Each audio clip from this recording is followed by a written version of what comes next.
جانتے ہو، ہم کبھی کبھی اتنا ٹوٹ جاتے ہیں اور اتنا مایوس ہو جاتے ہیں، اور صرف ہماری آنکھوں میں آنسو کے سوا کچھ نہیں ہوتا، اور ہم بس اللہ سے شکوے شکایتیں کرتے رہتے ہیں کہ اللہ نے میری دعا قبول ہی نہیں کی، یا یہ کہ اللہ تعالیٰ سب کو تو سب کچھ دے رہا ہے لیکن مجھے کیوں نہیں دے رہا، اللہ میری ہی دعا کیوں نہیں سن رہا، کیا میں اتنا گنہگار ہوں؟ روتے ہوئے جب ہم یہ کہتے ہیں کب تک صبر کرنا پڑے گا، تو قرآن پاک میں جواب ملتا ہے، تم کیا جانو شاید وعدے کا وقت قریب ہو۔ پھر جب ہم کہتے ہیں کہ لیکن لگتا ہے تو مجھے بھول گیا ہے یا اللہ، تو پھر قرآن پاک میں جواب ملتا ہے، تم مجھے یاد کرو، میں تمہیں یاد کرتا رہوں گا۔ اللہ فرماتا ہے، اے نبی، میرے بندے اگر تم سے میرے متعلق پوچھیں تو انہیں بتا دو کہ میں ان سے قریب ہوں، پکارنے والا جب مجھے پکارتا ہے میں اس کی پکار سنتا ہوں اور جواب بھی دیتا ہوں۔ تو ہم یہ کیوں سوچتے ہیں کہ اللہ تو میری پکار سن ہی نہیں رہا؟ جب اللہ پر توکل کیا ہے تو یہ مت سوچو کہ جو مانگا ہے وہ کب اور کیسے ملے گا، بلکہ انتظار کرو کہ جو مانگا ہے وہ تو ہر حال میں ملے گا،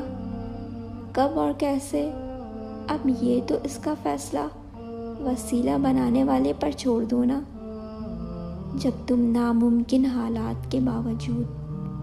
دعا مانگنا نہیں چھوڑتے تو پھر اللہ تمہیں معجزوں کا راستہ دکھاتا ہے،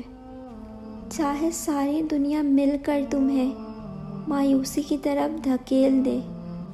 لیکن اگر تمہارا اللہ پر کامل یقین ہے تو اللہ تمہارے لیے غیب سے وسیلے بناتا ہے۔ اور جانتے ہو، جب انسان بے حد تکلیف میں ہوتا ہے اور مسکرا کر یہ کہتا ہے کہ میں نے اپنا معاملہ اللہ کے سپرد کر دیا ہے، تو یقین مانو فرش سے لے کر عرش تک ہر چیز لرز جاتی ہے، وہ ساتویں آسمان تک پہنچ جاتی ہے۔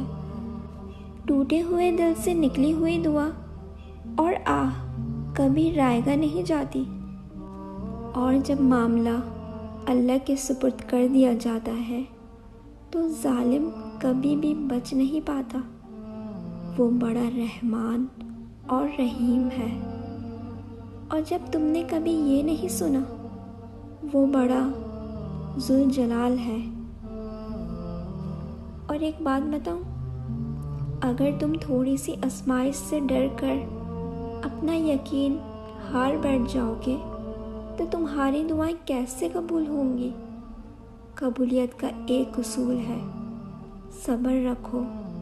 دعا کرو اور معجزوں کو پالو، بے شک اللہ دعاؤں کو قبول کرنے والا ہے۔ اس لیے نئی امید کے ساتھ اگر آپ کو میری بات سمجھ آئے تو اس پر ضرور عمل کریے گا اور کامنٹ سیکشن میں ضرور بتائیے گا، دعاؤں میں یاد رکھیے گا۔ جزاک اللہ۔